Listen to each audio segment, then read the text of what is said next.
Hmm. Oh, yeah. Hmm. Interesting. That's definitely going to piss people off. Ooh. That's a problem. Ooh. Oh, yeah. Yeah, that's true. True. Yeah, okay. Yeah, we don't need the facts. Whatever.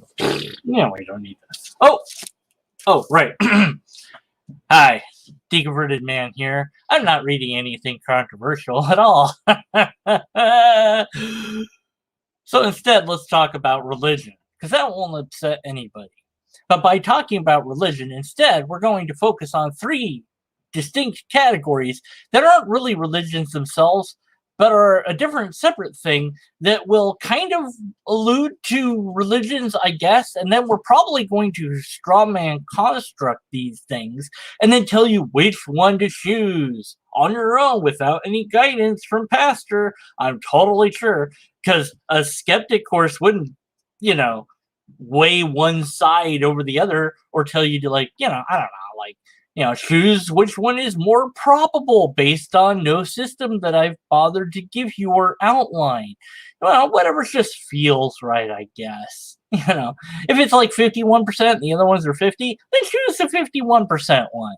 As long as it's not the secular one or the Eastern one, choose the biblical one, but not that biblical one. No, not that biblical one. That's right, the middle biblical one, the right one, the only one that's true, because the other ones aren't false. And secularism isn't a religion, but we're going to pretend that it is anyways, probably, I guess. I don't know what pastor's going to do, because I haven't watched this part yet. But now we're going to watch it together. And then I'm going to stop it at some point, complain about things, and point out stuff that he should have done or said that I would have done or said if I was doing this course, which I wouldn't do in the first place because I don't believe any of this stuff is true anyways. But if I was to do it, and I was to have it be a skeptical course, then it'd actually be a course about, being skeptical. But, whatever. So. Theories out there, but when you scratch beneath the surface, they can all be traced to one of the following three general sources. And I've given these to you on your outline, I believe. Secular, Eastern, and biblical. Right? So there's secular worldview, what we'll call, again, we're just using large baskets here to make it simpler tonight, Eastern worldview and what we'll call a biblical worldview. Okay? By secular, that represents atheism, materialism, naturalism, secular humanism.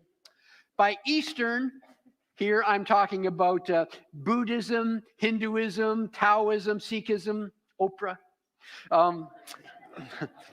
By biblical, that represents Judaism and Christianity, and for the sake of simplicity, I will include Islam within this third group, though in the end, we're going to make some strong distinctions even within this group, okay? So let's do a quick comparative survey tonight. Your challenge is to decide which of these three worldviews is the most plausible in your mind. Now remember, we're not talking about 100% certainty. We're talking about which is more plausible. In the end, 51 over 49% is enough to have a justified true belief, to have a plausible, rational ground. What is the most plausible of all of these? Okay, let's start off with the secular. As your outline says, here's some foundational truths from the secular worldview. They believe, first of all, there is no God. There is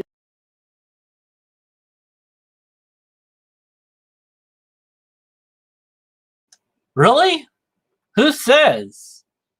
See, this is already, like I said, a construct straw man. Like, they say there's no God.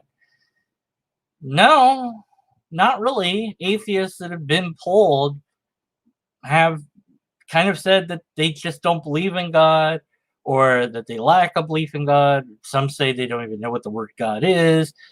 So, what would be great is if you had, I don't know, some pure peer review, if you had a voice that could talk, that would be great.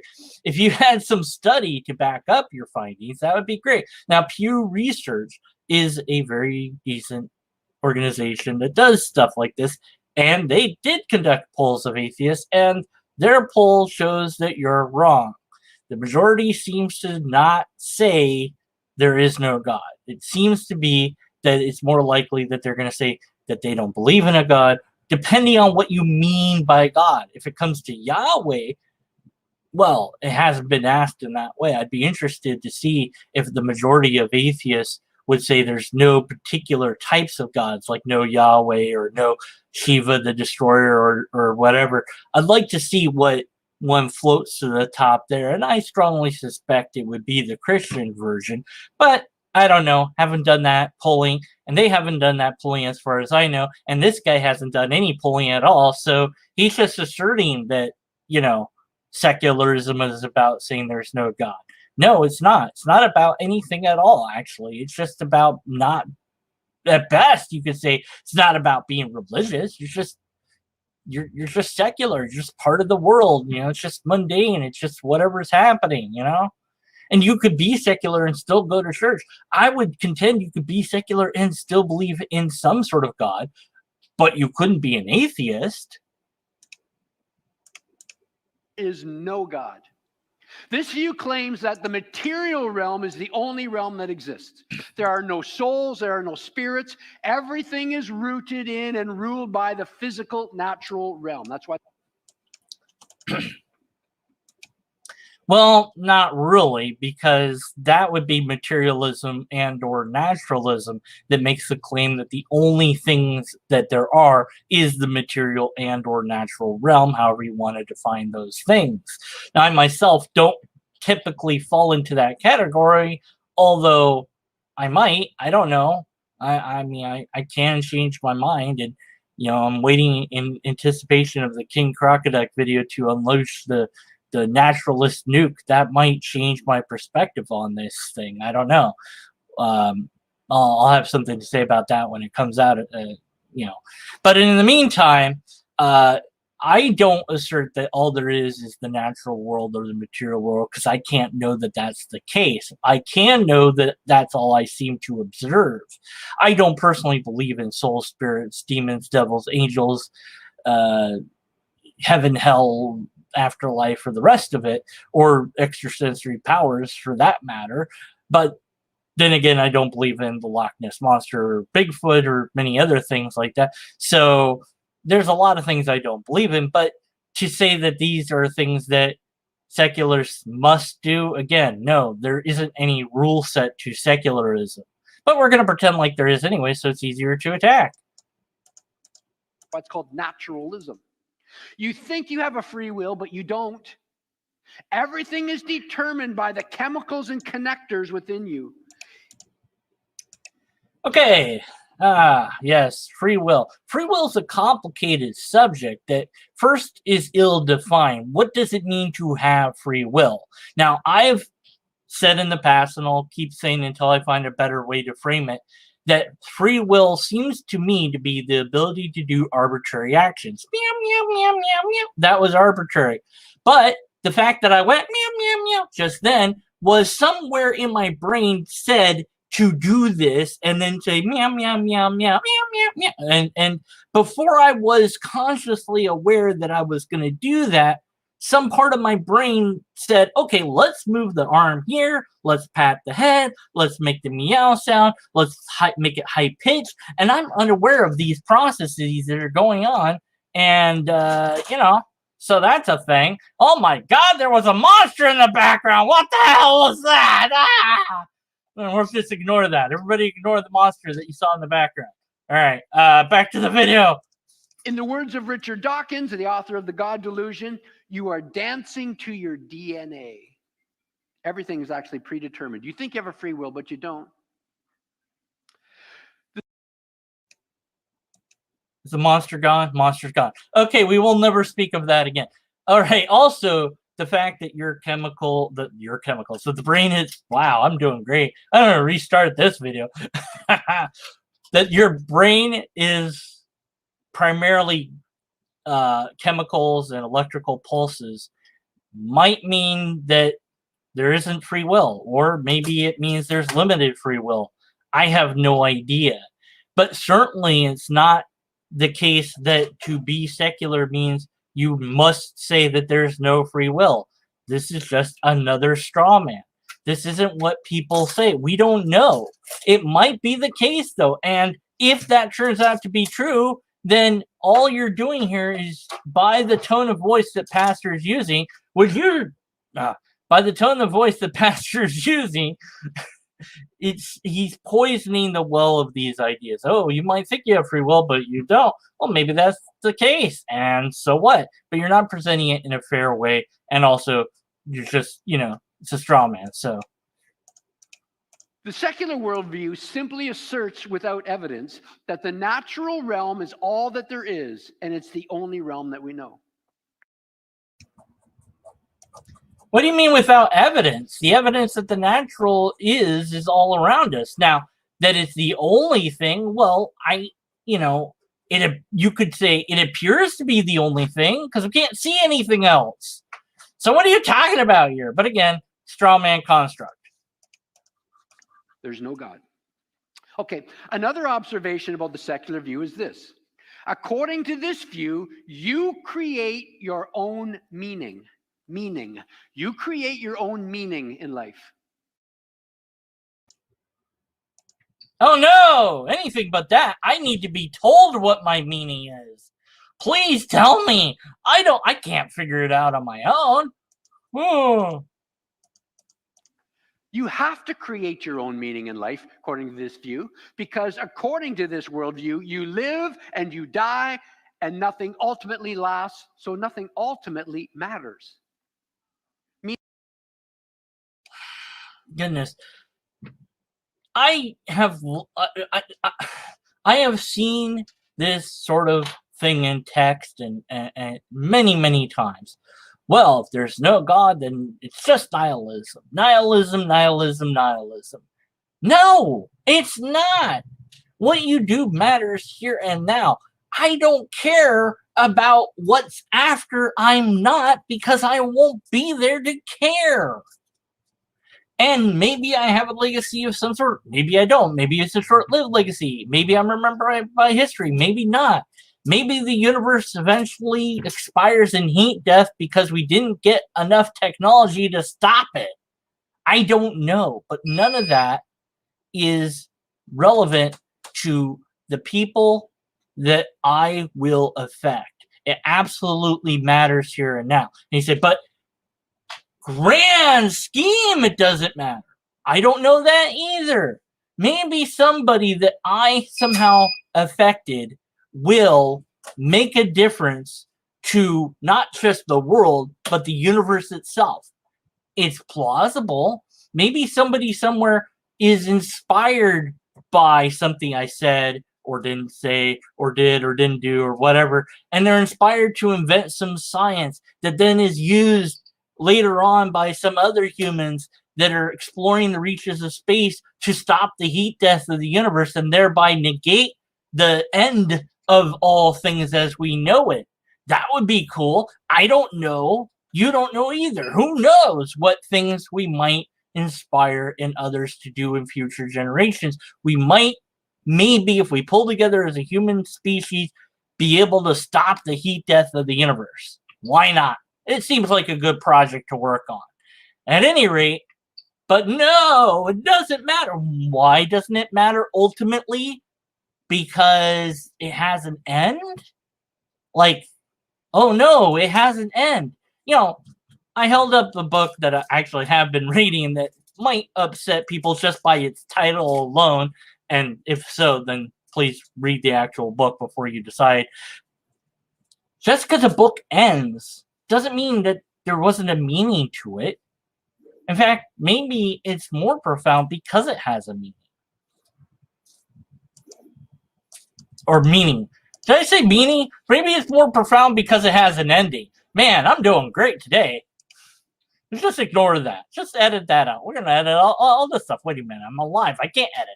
I'm alive? I'm whatever. Meaning this. So, we're all familiar with the game of Monopoly, right? Or the game of Risk, where you try to dominate the world in Risk and dominate the economy in Monopoly, okay?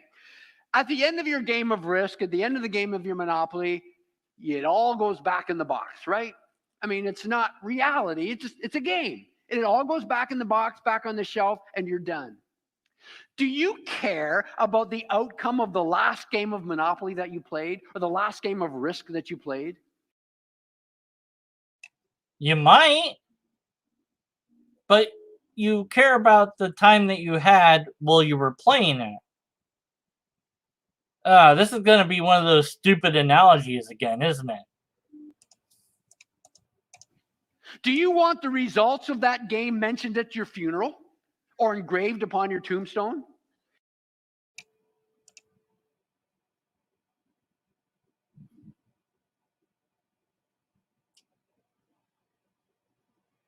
I got nothing. Here lies Bobby. He won at Monopoly. Well, I don't know. Maybe. I mean, there are people that play games for competitive ranks and money. So maybe that person might want displayed on their tombstone or whatever other shrine that they're going to have that they won, regionals at Pokemon 2007 or whatever. Why not? If they're proud of that and they want other people to know, then that's up to them, isn't it? And or their loved ones that put up that stone for them. But why does that matter? What the hell point are you trying to make? I don't know, but it's a bad analogy. I know that. Let's get back to it, shall we? I doubt it, because ultimately it was just a game. Ultimately, in the big picture of life in the universe, it was meaningless. According to the secular worldview, life is identical to the game of Monopoly or the game of Risk. No. Having listened to many people that would call them, I don't know if, you know what? I'm going to restart what I said. Having listened to people that I think are secular and that probably would classify themselves as secular if asked, although it's hard to say in every case, I haven't asked, but nonetheless, the repeated motif that I have heard is that life matters because it's limited, that this is a gift, it's a wonder, it's something to cherish because it's finite. And that if it was infinite, then it would lose all meaning. To many secular people, that's their viewpoint, at least from my own perspective, to the many in my limited amount of people that I have interacted with, is what I mean by many. So I haven't quantified it or gotten a data chart on it. And I'm very careful to say many and to qualify what I'm saying, because I'm trying to be skeptical. I'm trying to be honest with my words and say, okay, well, I know of a lot of, I don't know. I know of people that have told me how they view life. I just had a friend that he had gone through a long period where he thought he was going to die and then found out he's not going to die. And it's like, whew. And what that meant, both the way that he looked at the end and the way that he looks at his renewed chance at life, is one of wonder and that he cherishes this.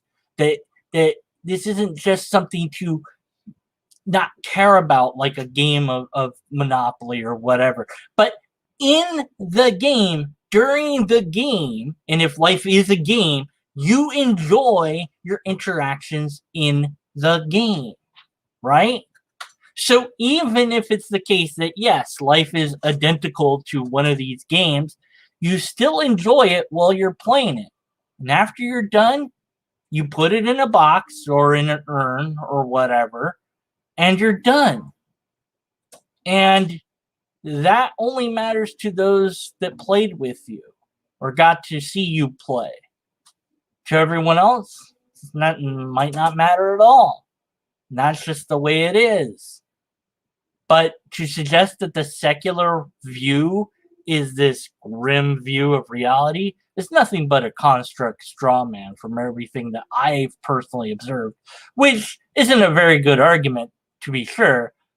But I'm just saying it's a counterexample to this nonsense. Not that he has any positive proof that anything he is saying is true either. So I guess what I'm saying is if he can assert stuff, then I can assert stuff. Wait, no, that's not how that works. Back to the video.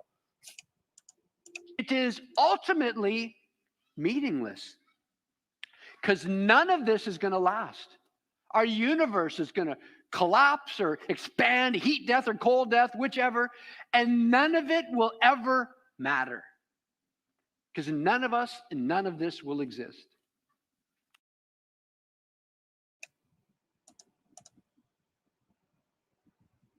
I just don't have this dim view of the universe that he does, and I am secular. Well, I don't know if I'm secular. I know I'm skeptical at any rate, so I guess that's a version of secular. No, it's just because the universe will one day not be, or be something completely different. Who knows exactly what will happen in that trillion and trillion of years. But that doesn't mean it all was ultimately pointless. I don't know what it means. Maybe it means that. I don't know. But again, right here, this is our time. This is our place. And this afterlife that you're talking about, well, I don't even know that it might exist, but I'm going to stay here in this well with all these coins so I can find the treasure. Wait, no, that's Goonies. What the bleep's going on with my brain today? I have a copy of Maclean's magazine that I've kept in my files because I read an article in it. It was, in fact, the cover about a very successful Canadian businessman and his wife who were found murdered in their home back in Toronto. And describing the businessman, the author of the article wrote this: Sherman, a self-described atheist, wrote in his autobiography, and I quote this man, this atheist who was murdered, "I have always felt a disdain, a hatred for organized religion. Life has no meaning or purpose." Now, that businessman wasn't being a pessimist. He was simply facing head-on the byproduct of his atheism. If there Wow, you found one example that is, man, I don't even know what to call this, if it's quote mining or cherry picking or both. But here's the, okay, I'm going to deal with the multi-layer problem of what he just did here. But I'm going to first complain about, you've got one example, but here I am, I'm an atheist, and I'm saying life has meaning and purpose because it ends, because it's finite. That's what gives it meaning. That gives it purpose. So it makes it special. Because you only get one shot. And hey, if I'm wrong and there's a bonus level, great. I'll be surprised by that. But for now, enjoy it while I can. Because this is what I get, as far as I know. So, but this dim view, I don't share it. But you found one person. Okay, now let me complain about the multi-layered problem that he's just committed here by appealing to article in a magazine. So the article is written by somebody that is hired by the magazine to write articles that get attention so that you buy the magazine. Okay, so maybe that person is aware of this atheist, and maybe they looked them up online, or maybe they, looked into it a little bit, but who knows how deep they actually dug. Probably not that big. Probably not that deep. Why? Because there's a deadline. There's a deadline to get out the magazine at a certain time. Now, that deadline's a little bit longer than you'd have in maybe television media or whatever. I don't know. That just depends on the magazine. But I don't think that they're doing hard investigative journalism to get this story. So that person's going to have to shorten down whatever they found out about this guy to selective pieces about this guy that might catch your attention so that you buy the magazine. So not only is it a cherry-picked, quoted mine from something that this person wrote, but that's also nestled in another cherry-picked quote mine because it's in an article in a magazine that has to sell copies of itself. How about, I don't know, we just actually go to the book, the biography that the guy wrote, and see what he had to say and what page it appears. But one person isn't enough. That's that one guy's view. What you would want to have, if you were actually trying to make some kind of point, is a massive poll of, I don't know, 1,000 would be good, 10,000 would be better. The more numbers you have, the better it is, of atheists, and say, what do you think of life? Do you think it's pointless subjectively? Do you think there's some point? Do you think what do you think? How do you know, and you got to be careful with how you word that, but nonetheless, do that, get those results back, and then you can say, here's this poll, here's how many I pulled, here's the questions that were asked, here's the response, here's the percentages, here's the margin of error. There you go. Then you might have something. But at best, you'd have the majority of atheists think X. Okay, that doesn't make X true, but at least you would have something. This is an appeal to minority of one. And as such, is a logical fallacy. Because of that, we get to be skeptical of the rest of his stupid construct straw man argument that he's making. Let's get back to it so I can get more irritated. There's no God. If there's no afterlife, we're just a bag of chemicals. We're a moist robot. And life in itself has no ultimate meaning and no ultimate purpose. Now, you can create your own meaning. You can create your own purpose and say, well, it has meaning to me because I love this and I love that. Fine, good, but that's a little world that you created, a little bubble you created. In the end, ultimately, it doesn't matter. Is that your experience of reality? That there's no ultimate purpose, there's no ultimate meaning, there's no ultimate morality in life? Wait a minute. When did you sneak that in? There's no ultimate morality? What does that even mean? Way to sneak that into the discussion. Wow. It's just, yeah, there's no purpose. There's no meaning. And by the way, no morality either. You know, man, poisoning the well. You are not representing secularism at all. Not even a little. Should I pull up websites to prove my point? Yeah, I think I'll do that while I put him on some more. It's just things we make up. How does the secular atheistic worldview explain some other realities of life as we know them? Well, as your outline says, the secular worldview struggles to explain a contingent universe. A contingent universe. Contingent meaning something that had a beginning, that had a source. Everything seems to be telling us that our universe had a beginning. We learned this the first week, roughly 14 billion years ago. 13.8, I think, is the official number. So what is the secular explanation for this reality? They don't have one. Unless you consider everything came from nothing to be an explanation.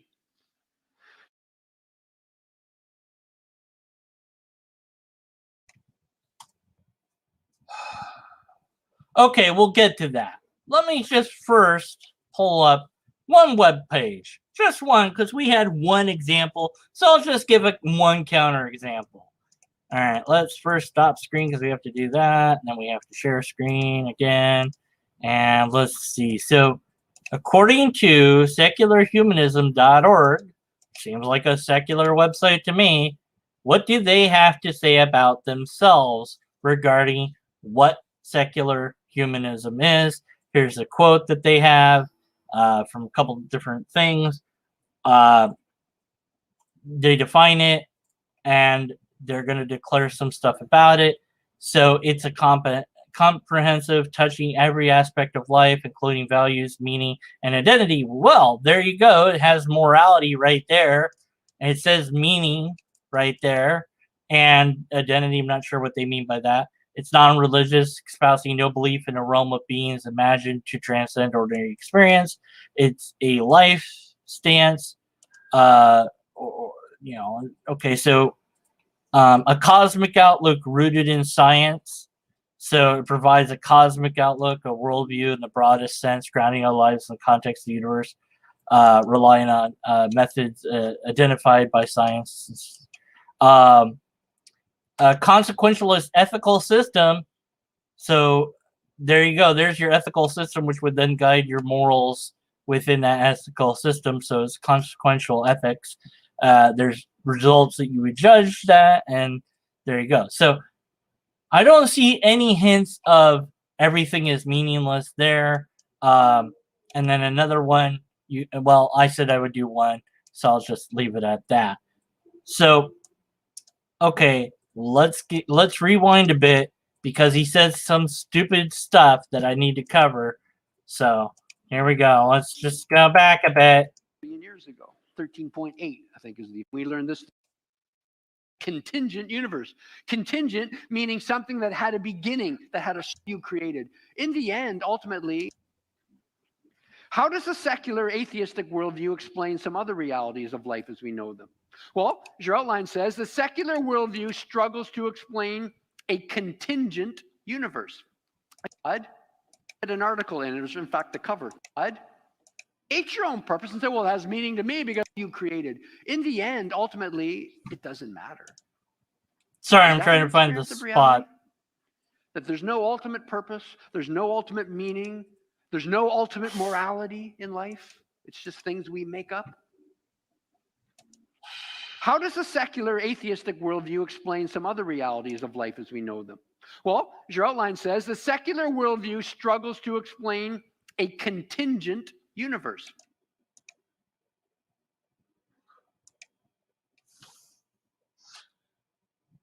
What do you mean by now? Here's where he's bending secular humanists in all sorts of ways. That science hasn't figured out all the things yet. Like, if that's what you're referring to, yeah, we haven't figured out all the things yet. Struggle to figure it out?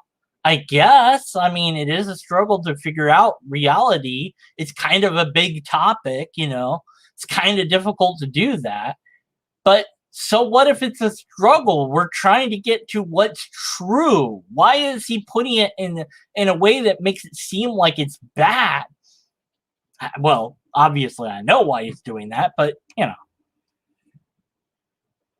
Yeah, and contingent that we're struggling to explain this contingent universe. Well, wait a minute. Thanks, Thinbox Dictator. No, that pre-assumes that the universe is contingent.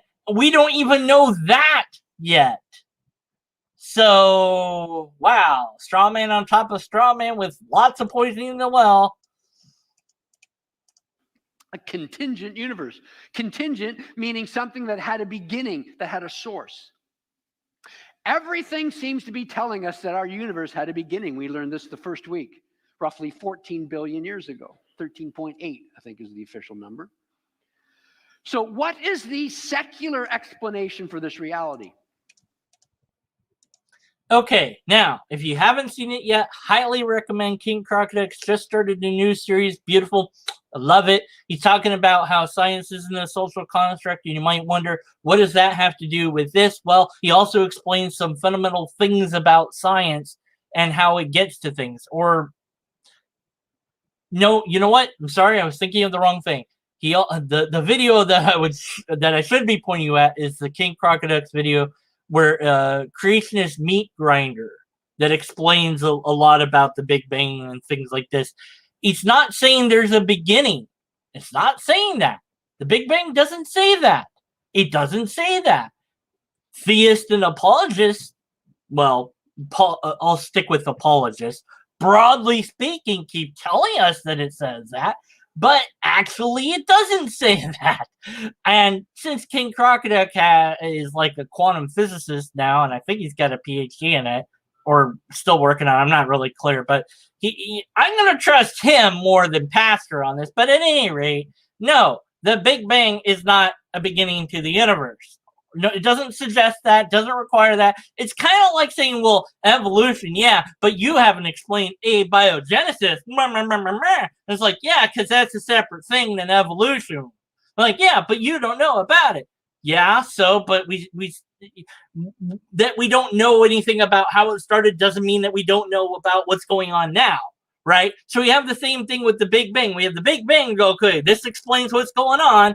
We don't know what happened over here. We have no idea, but we know about this, right? And pastor's saying, no, it means that there's this. No, we don't know that. We have no idea. We don't know what's going on there. Ah, man. Anyways. They don't have one. Unless you consider everything came from nothing to be an explanation. Nobody, and I'll see this boldly and wait for somebody to give me a counterexample, which I'm sure somebody could find. Like, okay, so, asterisk, nobody says that the universe came from nothing when you're talking about secular type people. We don't know. We have no idea. We don't know who's going to make a claim that it all came from nothing. Not us. We don't have any idea. You just said we don't have an explanation, which is true. We don't have an explanation. We don't know yet. And we're okay with that. See, you're the one that needs this. It's like, you don't have an answer yet. Yeah, and so what? So that makes your answer true? No. See, there's some sort of emotional thing that I think that pastor is getting from this, of a certainty regarding having an answer. And I remember a talk with this guy. Oh man, I can't remember his name, that I had on my channel quite some time back, where he was like afraid of uncertainty. And you could hear it. It was like palpable. It's like we don't know. And he's like, it's like, what's so? You don't know this. You don't know. Yeah. So why does that frighten you so much? That the unknown just scared him spitless. Now that was this guy. I'm not saying that pastor's the same way, but I think that, well, from listening to pastor so far, I do think there's something that gives him a feeling of certainty by thinking, I know the answer. But let's just propose a thought experiment, shall we? Let's say that science figured it all out. Here it is. Here's the formula. Here's what it all means. Here's how it all works. What would pastor do? He'd say, sure, they explained all that, but that still, of course, needs God to get going. He would have some way to move the goalpost back. Because if not, if he said, well, I guess that explains everything, then he would have to give up God. And that probably scares the bleep out of him. Maybe there's some cognitive dissonance going on. So right now he can go, we haven't figured it out all yet. So all that non-knowledge that we have, I can fill in those gaps with God. And I can feel good about that. You shouldn't do that. I know people that don't do that. They don't fill in the blank with God. They say, look, we don't know this stuff. That's one area. That's true. And also, comma, I believe in God, which is separate from the fact that I don't know X. I don't know X doesn't equal, therefore, God, which is what pastor is essentially doing here. God of the gaps fallacy. That's it. So, yeah. But nobody says, like, again, asterisk, just in case you find somebody that said it, that it came from nothing. Except, actually, the funny thing is, the apologist kind of has to say it came from nothing, because if you have just God, then you don't have anything except God. So whence from did God make the universe? The only thing that exists is this one thing. Here's God. I don't know. I'm going to make this thing God. I don't know why. Yeah, and it squeaks. Why not? Maybe it is God for all I know. Okay, so that's all you have. That's the entire existence of totality, is that. Okay, so you're going to make the universe from yourself? No. Well, because the Bible doesn't say that. The Bible says that God created the universe ex nihilo, from nothing. that God is allowed to do the thing that Pastor's complaining about now. God's allowed to bring forth the universe just because God wants to. It's not like God is making the universe out of itself, because according to this particular, well, I would dare say that according to his theology, because I don't know his theology in full, but broadly speaking, according to many Christian theologies, that the only thing that existed before the universe is God. So God didn't make the universe out of God. God made the universe from nothing. And it's okay because that's just what God did. It's not okay to not have God and then just have the universe come out of nothing, because reasons, I guess. Secondly, the secular worldview struggles to explain a finely tuned universe, Now, we know that there's a series of cosmological constants and quantities that were embedded into the initial conditions of the Big Bang. Initial conditions that were set to an infinitesimally minuscule degree. Numbers beyond human comprehension that we looked at the first week. And any of these unimaginably huge numbers, if any of them were changed by the infinitesimally tiny degree, our universe would not exist. Wrong. Absolutely wrong. Our universe would still exist. It'd just be different. It'd be slightly different. So, I mean, okay, our universe wouldn't exist as we know it, maybe. Like, okay, I was quick to say wrong there, but he pissed me off. You'll have to forgive me, okay? If things were different, hang on to your butts for this one. This is some wisdom I'm dropping. If things were different, things would be different. So if it was a little bit off, no, we'd still have a universe. It wouldn't be this universe, but it'd be, yeah, I don't know, it'd be a universe. But what you want to say with the fine-tuning argument, which you badly presented way back when, and you're doing even worse now, is that if things were a little bit different, that life wouldn't be possible. But you don't know that. All you could know at best would be life as we know it wouldn't be possible, and nobody has run a simulation of different universes to see what would happen yet.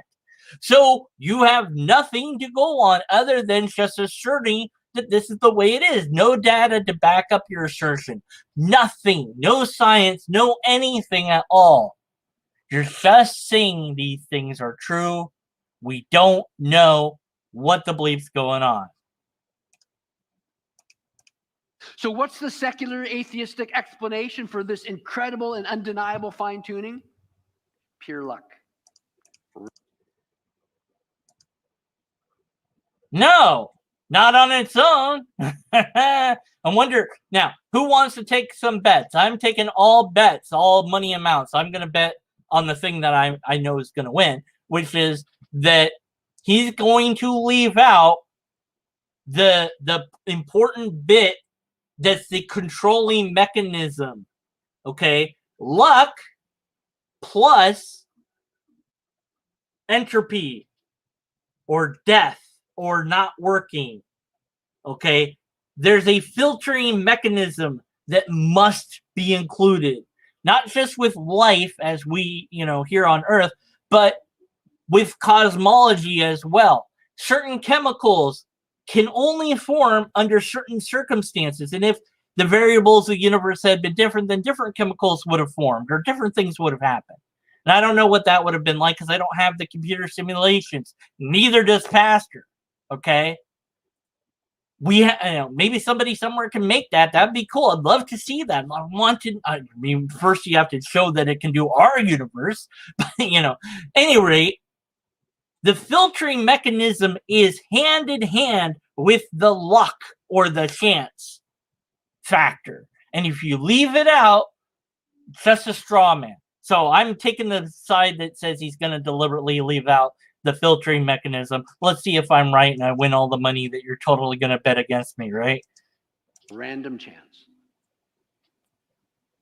The secular worldview struggles to explain, thirdly, the existence of objective moral values and duties. Yeah, so he just went on from there. So yeah, I'm right. I win all the money that you totally nobody bet that yeah. Oh, also, yeah, objective moral values. Yeah, it'd be pretty hard to explain something that doesn't exist. So you're asserting that this thing is, then it's saying, well, your system doesn't explain it. Well, yeah, if it's not a thing, then our system couldn't hope to explain it. You're pre-assuming that there is a thing as objective moral values. Okay, what ethical system are you using there? Now, I just pulled up a page of the secular organization which talked about consequentialism as an ethical system, which these secular people on their website promote as the ethical system to use, or the ethical system that they use, or that they want you to use, or however. Maybe you go back and you'll look at it and you'll tell me if I get this a little bit wrong. But nonetheless, okay, so there's an ethical system, consequentialism.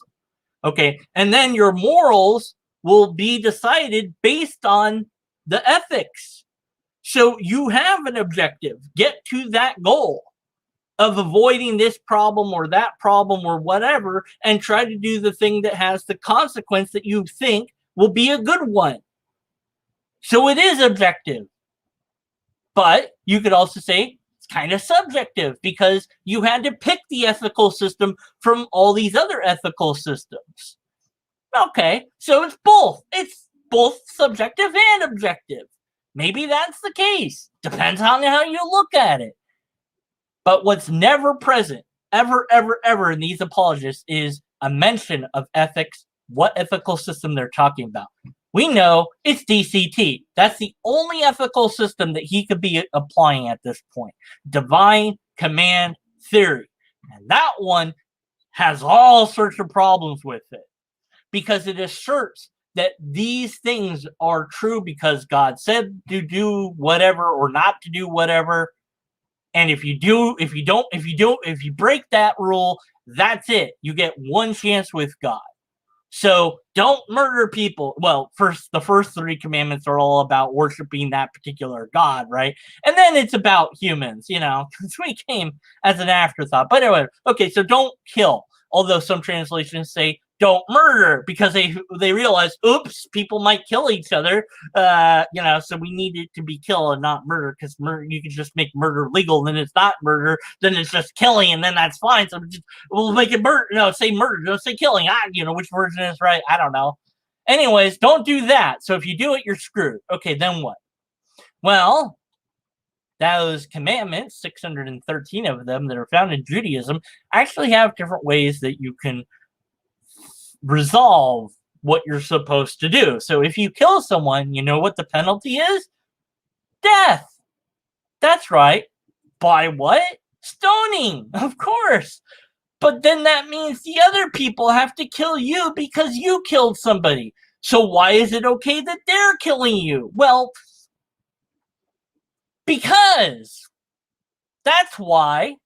Anyways, so that's the consequence of breaking the command.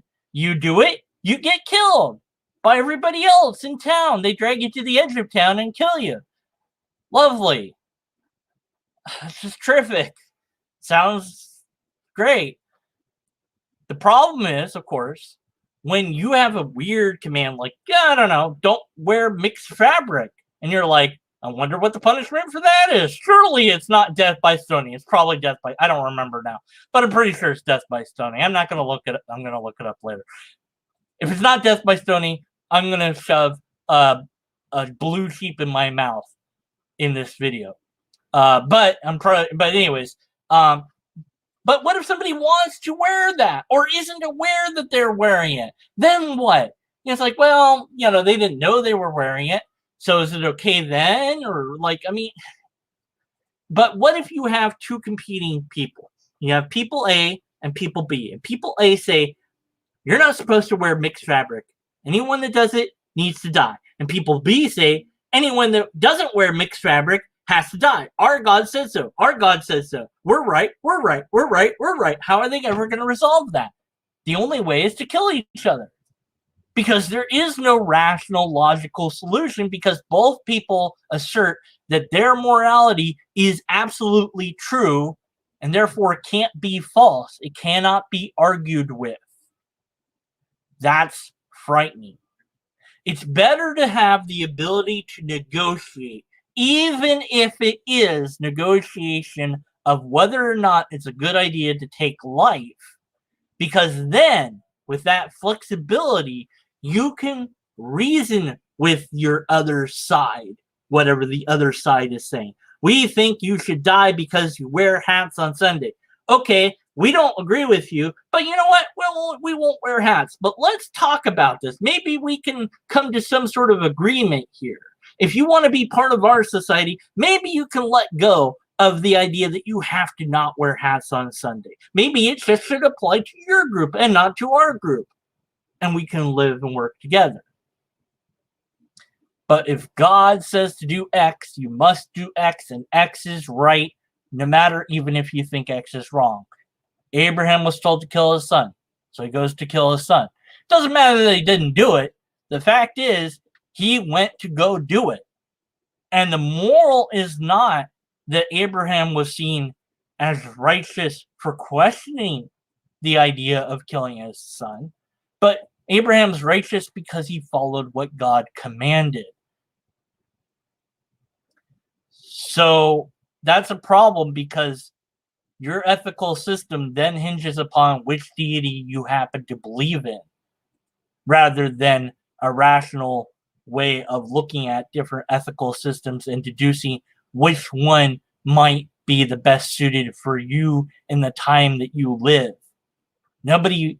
It's really, really difficult to follow 613 commandments today. I dare say there might be a few people that try to do it, but it's extraordinarily difficult.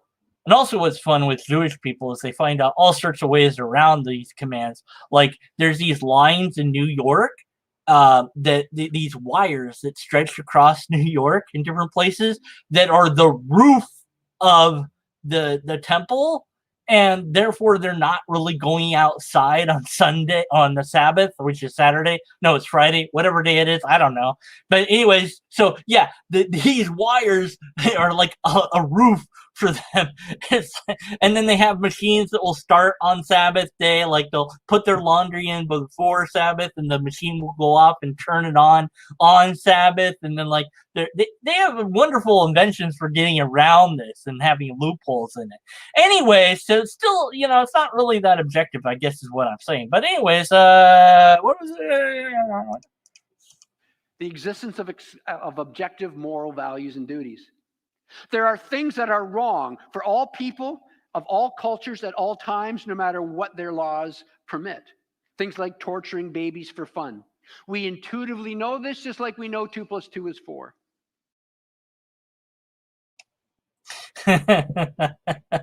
You intuitively know this. Oh man, here's another assertion just made without any sort of backing. Now, studies have been done on babies, and there do appear to be some basic morals that are built in, but it didn't start that way. See, we are the byproduct of thousands of years of evolution. And so that we would come equipped with some principles wired into us isn't really that much of a surprise. And that maybe even universally speaking, that all humans have some basic principles built into them thanks to evolution wouldn't be that much of a surprise. But then that totally negates the whole magic being had to put it there argument. So we're going to ignore that. The secular worldview struggles to provide an ultimate and objective grounding for morality, for this reality. According to the secular worldview, morality is purely subjective.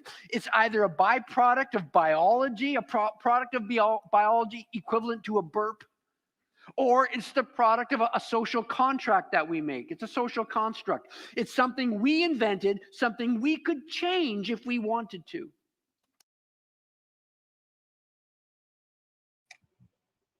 So what?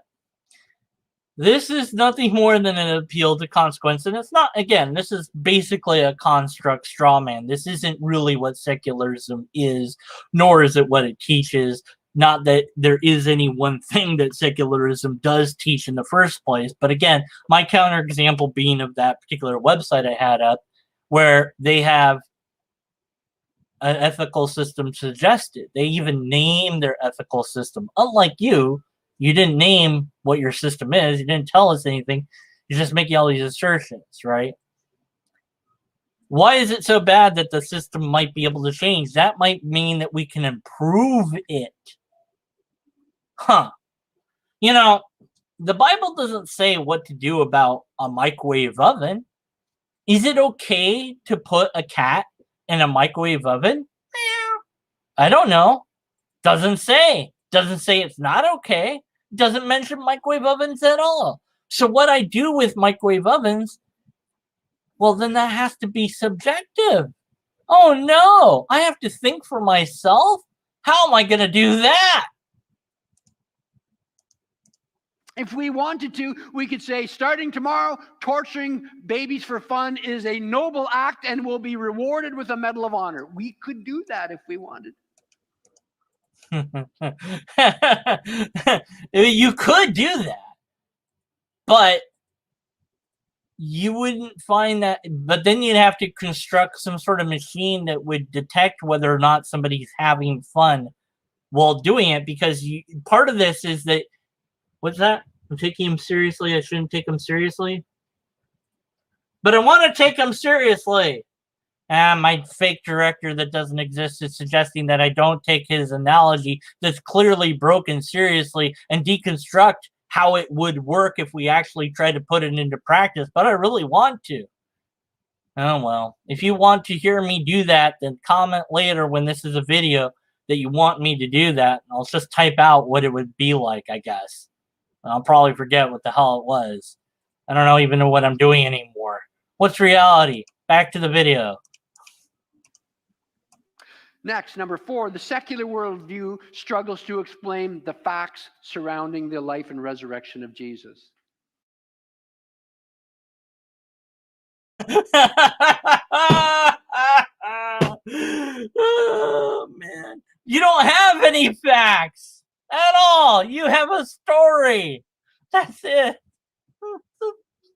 So stupid. That's his trump card. I mean, he doesn't even need to look at other religions, really. Ultimately, if that's what you're gonna play as your checkmate everybody card, just do that. Just be like, well, what about other religions? Well, I'm not even gonna spend time on it because they don't matter, because we already have all these facts about Jesus's life, and the only way to explain that's Christianity, so all other religions don't matter. It's presuppositionalism 101. We're already right before you even begin speaking. Why bother? I mean, unless, of course, you're charging money for these courses or something, or maybe you're getting paid for each course that you do by your church.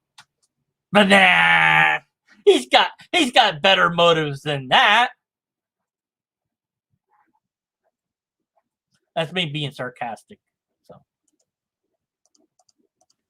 remember, we learned there are historical facts surrounding Jesus, facts that are essentially settled and require an explanation. And we saw a couple of weeks ago, 2,000 years worth of skepticism has yet to provide a naturalistic explanation for all the known facts. You don't have any facts, one. Secondly, the explanation is it's a myth. There you go. That explains it pretty well. Folks, truth is whatever agrees with reality, or whatever aligns with reality. According to the secular worldview, there is no God, only the physical realm exists. Life has no ultimate meaning, so you must create your own meaning. There's no explanation for the beginning of the universe. There's no explanation for the fine-tuning of the universe, apart from it being the result of random chance. There's no explanation for the historical facts surrounding the life and resurrection of Jesus.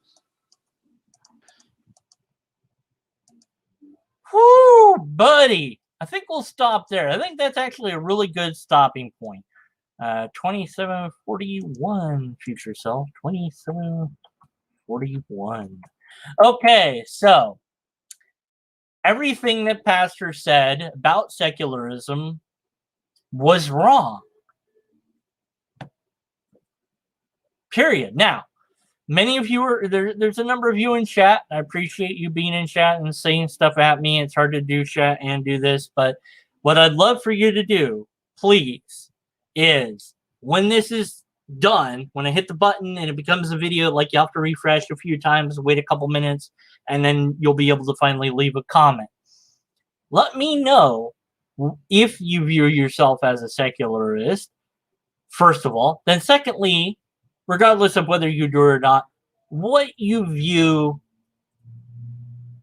about life, purpose, meaning, morality, the things that he brought up. Let's take our own informal poll, limited to whoever many people decide to comment on this video, I suppose, and see what each of us has to say, not to determine whether or not anybody is right or whatever, just to find out what you believe is the case, what you think is the case.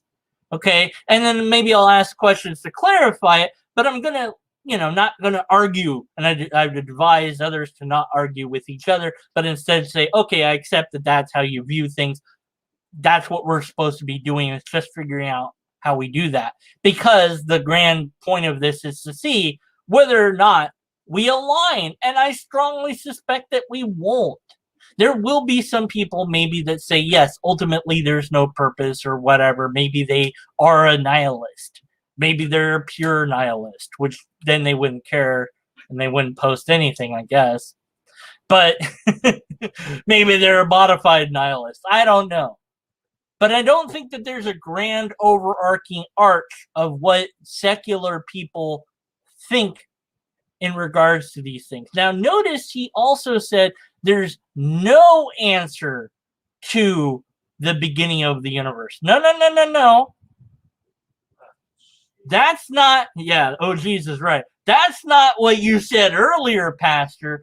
Earlier, Pastor himself said, we, secular people, are struggling to figure that out, and we don't have an answer. Then he changes it to, there is no answer. Isn't that so clever? Don't you love it? It goes from, you don't know, to there is no answer. We don't know what the answer is. That doesn't mean there's no answer. And same thing for fine-tuning. He's like, they don't have any way to explain it. Earlier he said that. Now it's, there is no way to explain it. Love it. Love that. Just bait and switch. Isn't that just fantastic?